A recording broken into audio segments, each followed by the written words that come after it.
Hi drummers, hope you're well. I'm going to talk a little bit here about samba grooves. This is something I've been asked to speak about and to get you going with. Now, I love this style of music. It's a Brazilian type of music, a Latin thing. You might have noticed I'm not a Brazilian bloke, I'm very much English, but all the same, this is a lovely style of music and something I really enjoy playing. It's a joyous, exciting, wonderful style to get into. I'm going to give you two grooves here just to get going. Again, they're not the definitive samba grooves. I'm not saying this is how you play a samba, I'm just saying these are two that I find useful and really enjoy. If you're doing drum grades, this comes in around the grade 6 level, depending what what exam board you're doing. Cool, so the first one is a jazz samba, the second one is like a single stroke roll style samba groove. Both of these grooves are written out on a little PDF that I'll attach to the description for this video. The basic features of a samba, this Brazilian groove applied to a drum kit, are the bass drum playing a nice repetitive pattern. This is the pattern that the surdo drum would play traditionally in Brazilian music. And this is 1, 2, and 3, 4, and 1, 2, and 3, 4, and 1, 2, and 3. So both of these grooves have that on the bass drum.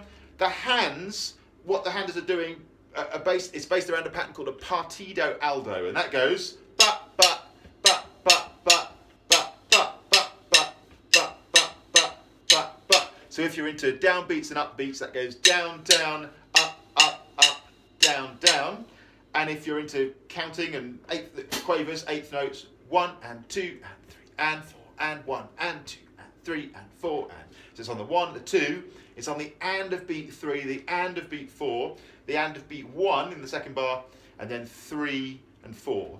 So 1 and 2 and 3 and 4 and 1 and 2 and 3 and 4. Anyway, you'll hear it as we go along. Now the first one is a jazz samba type of groove. So samba music started off as very traditional Brazilian music, and then I guess 1950s, 1960s in a big way started to cross over, and now if you do a jazz gig, it's very likely that some of the tunes, like you play jazz standards, some will say, oh, we'll do this in a samba style, so it's really crossed over in that way into the sort of jazz world. So on a jazz samba, what I'm suggesting here is you play a jazz ride pattern, which would normally be obviously with a swing to it. In this case, you're going to straighten it out. So 1, 2 and 3, 4 and 1, 2 and 3, 4. Along with that, we're going to play the bass drum, playing that surdo pattern, and the hi-hat on 2 and 4. This will go 1, 2 and 3, 4. 1, 2 and 3, 4. So take your time with that, nice and slow. Just line them up bit by bit. It's hi-hat. Sorry, it's not hi-hat. It's ride cymbal and bass drum together. Ride cymbal with hi-hat. Ride cymbal and bass. This just repeats.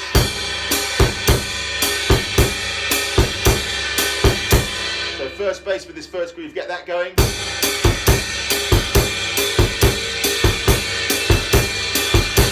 Now, along with that, the left stick here, if you're right-handed, on the snare drum is playing that partido alto pattern.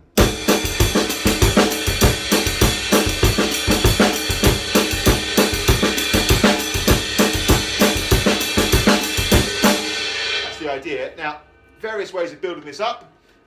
My favourite way to do it, I've got to say, is to get the right hand working on the ride along with the foot pattern.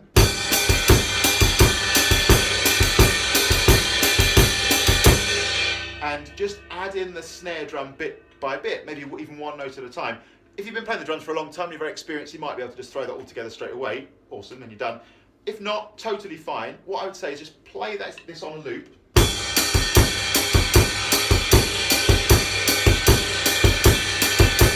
This partido alto pattern on the snare, which is a 2-bar pattern, you can just add in one note at a time. So if I play just the first snare drum, if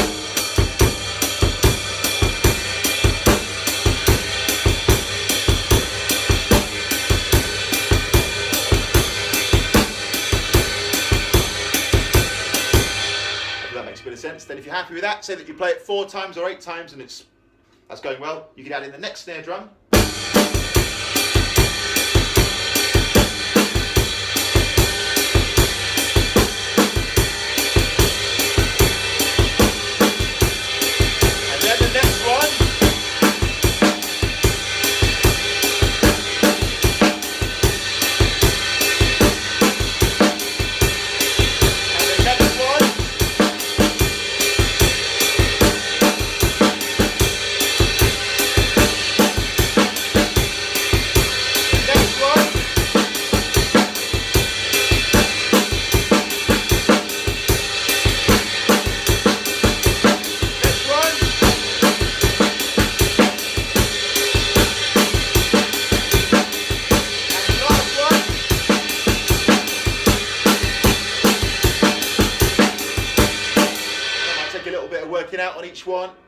way I found it helpful to think with that one at first was, is the snare I'm hitting in sync with my ride pattern, or is it like a little snare drum on its own?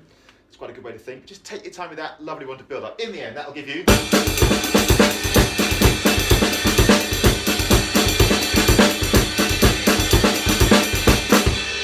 really cool little jazz samba groove. Now the second one is a single stroke roll type of groove, same foot pattern.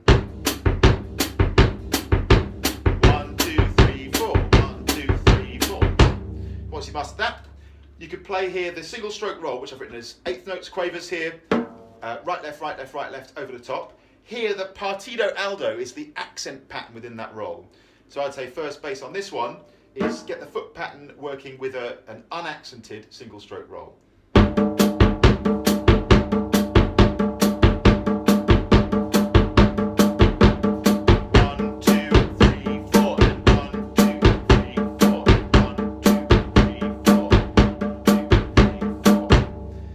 'Accent pattern here, exactly the same, but. Those particular notes on which the accent pattern falls, we're going to play them louder than the others. So that will be...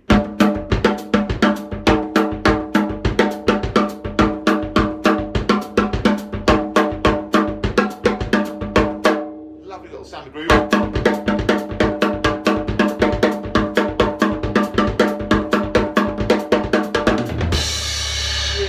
Like carnival feel on that one. Brilliant little one to get going. Now, same thing applies, man. If you've been playing the drums for a long time and you're experienced and you want to just, that accent pattern flows naturally, brilliant, go nuts. If it doesn't, also fine, just start off first accent. And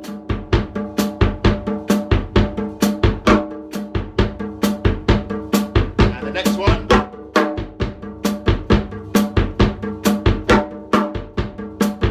And the next one.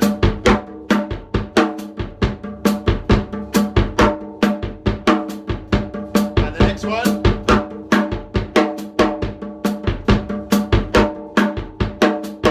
And the next one.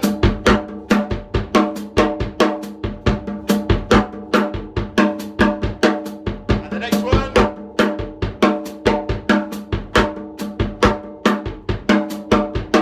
And the last one.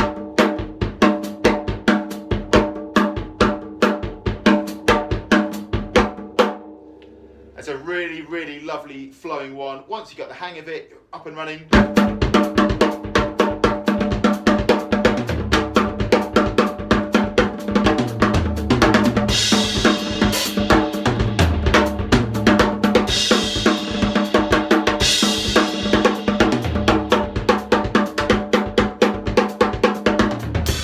nuts, man. Play it around the kit, use it as the basis for a little samba-y solo, have a ton of fun with it.